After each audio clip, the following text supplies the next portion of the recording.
लिए हम ये शरीर काम नहीं देगा, लेकिन एक दिन तो जाएंगे, लेकिन जाने के पहले हमारी शरीर, हमारा विचार आपके समाज के आने वाली पीढ़ी को हम क्या क्या देना चाहते हैं। यह कहा गया है कि जिस कौम के लोग आने वाली पीढ़ी को ना संस्कृति दे पाए, ना उनके महापुरुष की इतिहास दे पाए, वो कौम अपना आप खत्म हो जाती है, उसको खत्म करने की जरूरत नहीं है। तो हम आने वाली पीढ़ी को क्या दे सकते हैं। मैं निवेदन करता हूँ कि द्विवेदी आए मध्य प्रदेश से, जोरदार ताली।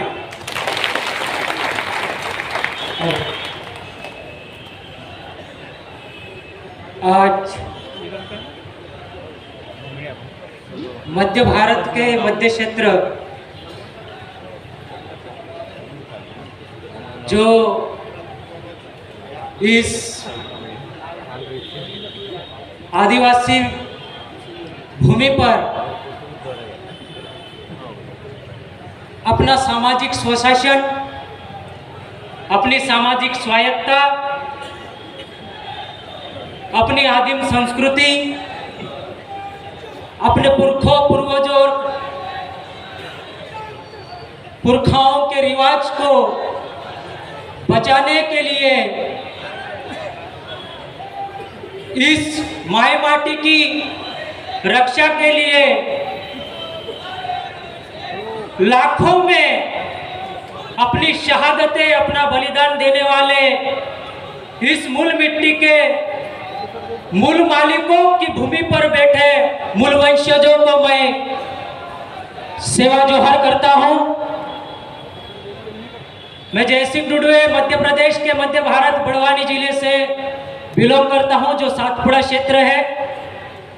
खासकर महानायक, महाविद्रोही टंट्या भील की क्रांति भूमि, वीर क्रांतिकारी योद्धा खाजा नायक की क्रांति भूमि, भीमा नायक की क्रांति भूमि और सिंधु सभ्यता, सिंधु संस्कृति की मातृसत्तात्मक गण कबीलाई जो महिला नेतृत्व थी, सेंधव रानी, जो सेंधवा ब्लॉक है, उस ब्लॉक से बिलोंग करता हूं।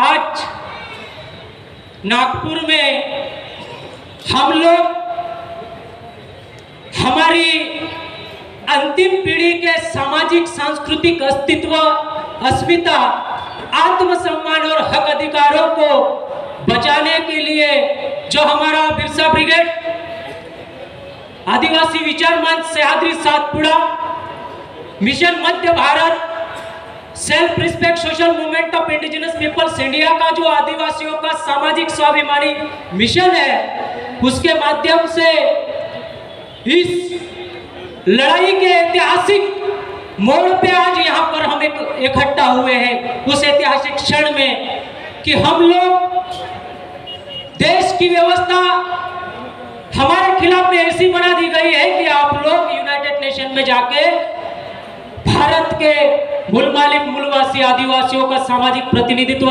नहीं कर पा सकते और अपना सांस्कृतिक सामाजिक जो विशेषताएं है वो नहीं बता सकते। इसलिए हम लोगों ने मिशन के माध्यम से तय किया कि हम लोग यूनो में नहीं जा सकते, लेकिन हम यूनो के जो रिप्रेजेंटेटिव है, जो सदस्य है, उसको हम लोग भारत में बुला सकते हैं। और ये भारत की देश की व्यवस्था के साथ साथ में वैश्विक व्यवस्था के सामने हम लोग आज ये प्रूव करेंगे, साबित कर देंगे कि जब दुनिया में अंक, अक्षर, भाषा, स्क्रिप्ट, स्मृति, श्रुति, शरिया, शरीयत, बाइबल, कुरान, धर्म, पुराण, जितने भी मानव निर्मित धर्म ग्रंथ है या मानव निर्मित धर्म एवं धार्मिक व्यवस्था है, उसका अस्तित्व नहीं था, तब से हम लोगों का सांस्कृतिक सामाजिक अस्तित्व था आदिवासियों का। ये आज हम यूनाइटेड नेशन में प्रस्ताव पारित करके साबित करके बताएंगे। इसलिए आप सभी का तहे दिल से जोहर अभिवादन है कि आप लोग स्वयं अपनी सामाजिक सहभागिता सुनिश्चित करने के लिए अपना सामाजिक कर्तव्य जो हमारे पूर्वजों का मार्गदर्शन समझ के आप लोग यहाँ आए।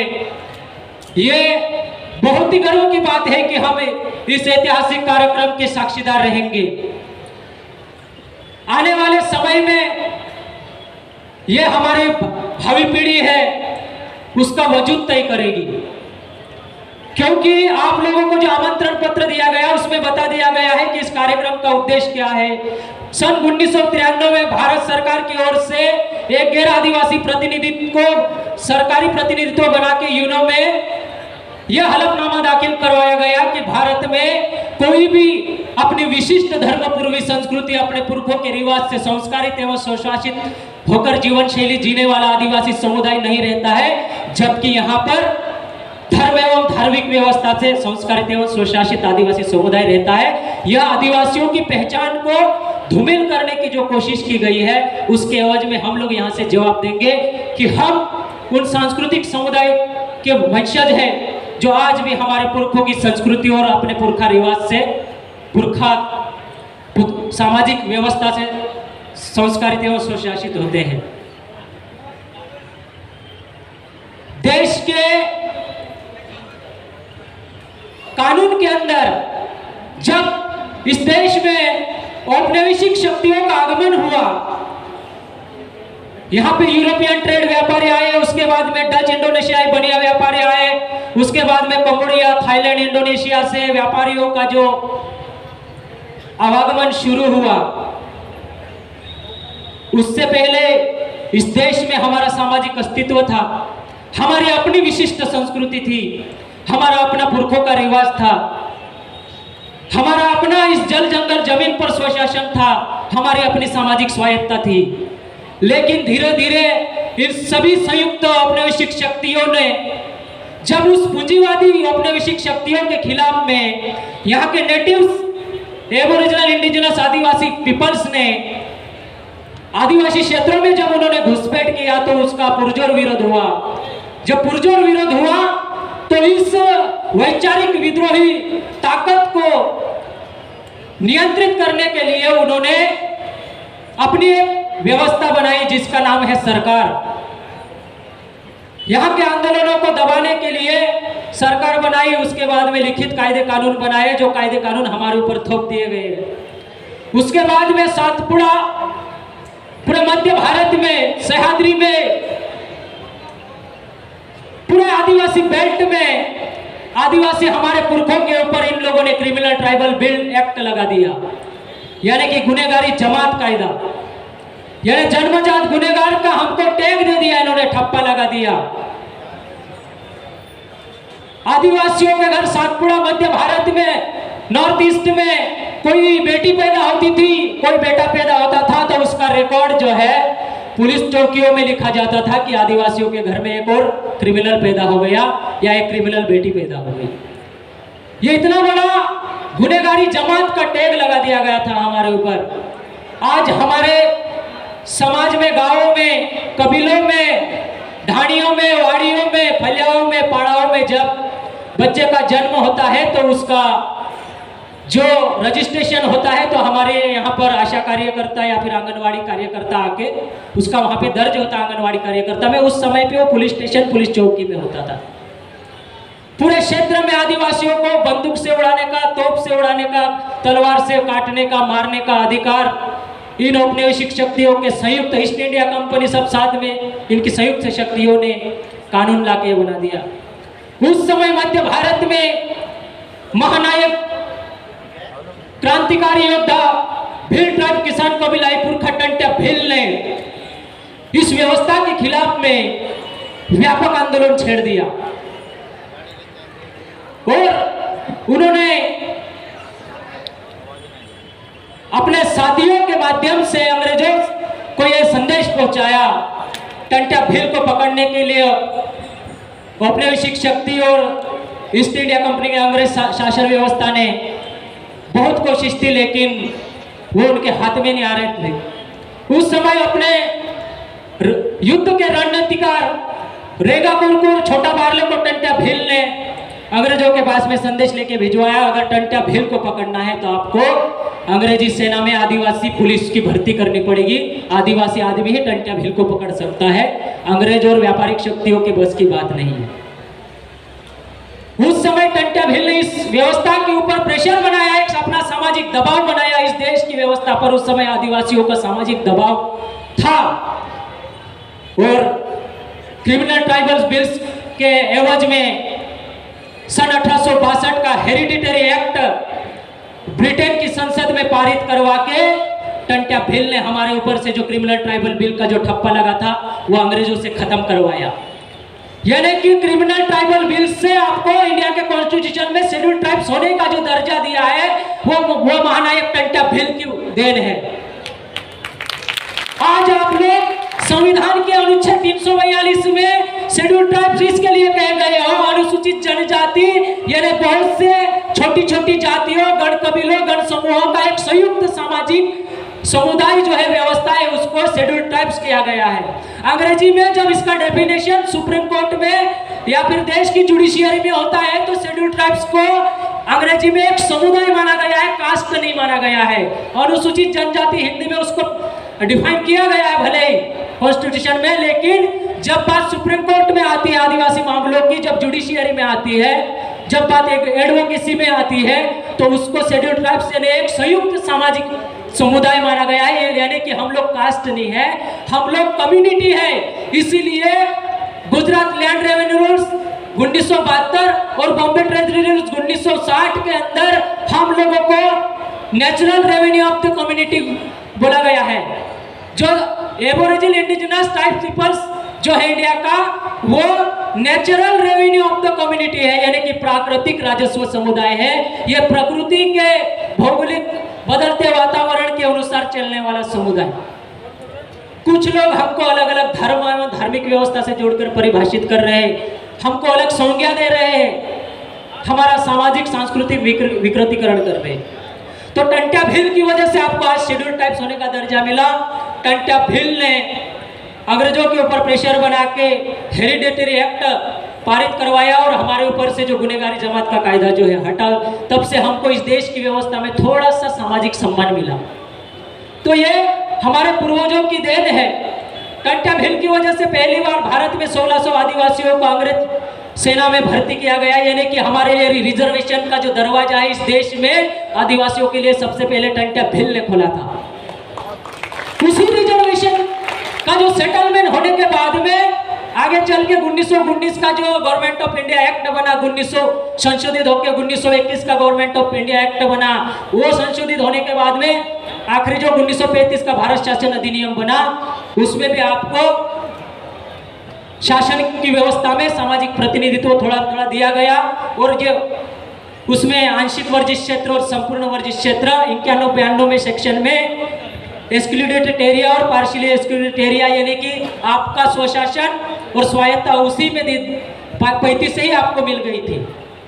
आदिवासियों का संघर्ष है 1111 से लगा के चल रहा है। आदिवासियों को भारत की व्यवस्था में सामाजिक न्याय 2600 साल बाद मिला, जब 5 जनवरी 2011 में केस नंबर 10,367 में माननीय सर्वोच्च न्यायालय ने कहा कि 8% आदिवासी इस देश के मूल मालिक है, वास्तविक भूमालक है, ओरिजिनल इनहेबिटेंट ऑफ इंडिया।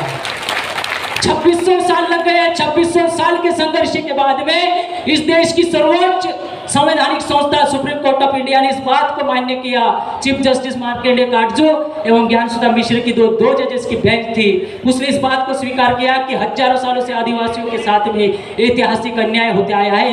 ये अन्याय अभी नहीं होना चाहिए, ये बंद होना चाहिए। उनको आदिवासियों के मूल मालिक मूलवासी होने का सम्मान देश की व्यवस्था ने देना चाहिए, देश के लोगों ने देना चाहिए। उनको उनके अधिकारों से वंचित करना यानी उन पर अन्याय करने जैसा है। उन्होंने विभिन्न समाजशास्त्र, एंथ्रोपोलॉजी, डीएनए रिपोर्ट, समाजशास्त्रीय रिपोर्ट, भारतीय पुरातात्विक साक्ष्य की जो प्रमाण है, सारे सबूतों को बारीकी से रिसर्च अध्ययन करने के बाद में यह अंतिम फैसला दिया है। इस देश में किसी अन्य धर्म या धार्मिक स्तर से रिलेटेड जजमेंट आता है तो देश की व्यवस्था मानती है, लेकिन वही सुप्रीम कोर्ट, उसी सुप्रीम कोर्ट का जजमेंट है कि 8% आदिवासी इस देश का मूल मालिक मूलवासी है, लेकिन देश की व्यवस्था, देश के लोग उसको मानते नहीं है। यानी कि देश की टोटल व्यवस्था जो है आपके मूल मालिकत्व के खिलाफ में पूरा सिस्टम काम कर रहा है। क्योंकि जब तक आपके पास आपकी विशिष्ट संस्कृति रहेगी, आपके पास में आपके पुरखों का जो रिवाज जिंदा रहेगा, तब तक आप इस देश के आदिवासी मूल मालिक माने जाएंगे। जिस दिन हम हमारी सांस्कृतिक पहचान खो देंगे, हमारी सामाजिक व्यवस्था की पहचान खो देंगे, हमारा जो पुरखों का रिवाज से जो हम संस्कारित स्वशासित होते वो खो देंगे, उस दिन से हम वनवासी स्वर्गवासी की प्रक्रिया में आगे धकेले जा रहे हैं हम लोग। पहले हम लोगों को आदिवासी बोला, बीच में मूलवासी बोला, अभी मूल निवासी वनवासी अगर नहीं जागे तो आने वाले समय में हमको खत्म कर डालेंगे, स्वर्गवासी बना देंगे। यानी कि नस्ल पूरी तरह खत्म नहीं कर सकते, दुनिया में कोई आज तक नहीं कर पाया। लेकिन जब आपकी लिखित पहचान खत्म हो जाएगी, मतलब आप लोग आदिवासी नहीं माने जाएंगे। तो यह सबसे बड़ी समस्या है। तो हमको हमारा भाई कौन, हमारा दुश्मन कौन, हमारा दोस्त कौन, हमारा दुश्मन कौन, इस चीज को जब तक आप लोग एनालिसिस करके समझोगे नहीं, तब तक आप लोग हमारे किसी भी लड़ाई का जो मूल उद्देश्य है वो हमको समझ में नहीं आएगा। पूर्वजों की वजह से आपको भारत के संविधान में सामाजिक प्रतिनिधित्व करने का अवसर दिया। मेरे से पहले साथियों ने बताया, आपको अनुच्छेद 15(4), 16(4) ए और 46 में आपके बच्चों को एजुकेशन से लगाकर नौकरी और पदोन्नति का रिजर्वेशन दिया गया है। 330, 332 अनुच्छेद में जयपाल सिंह मुंडा का जो सामाजिक प्रतिनिधित्व अधूरा रह गया था, जयपाल सिंह मुंडा की लड़ाई को संविधान सभा की जो अधूरी लड़ाई है वो राज्य की विधानसभा और लोकसभा में पूरी होनी चाहिए करके आप आदिवासियों को सामाजिक राजनीतिक प्रतिनिधित्व दिया गया है। लेकिन दुर्दैव, सामाजिक दुर्दैव की बात है कि हमारे नेता को जयपाल सिंह मुंडा मालूम नहीं है।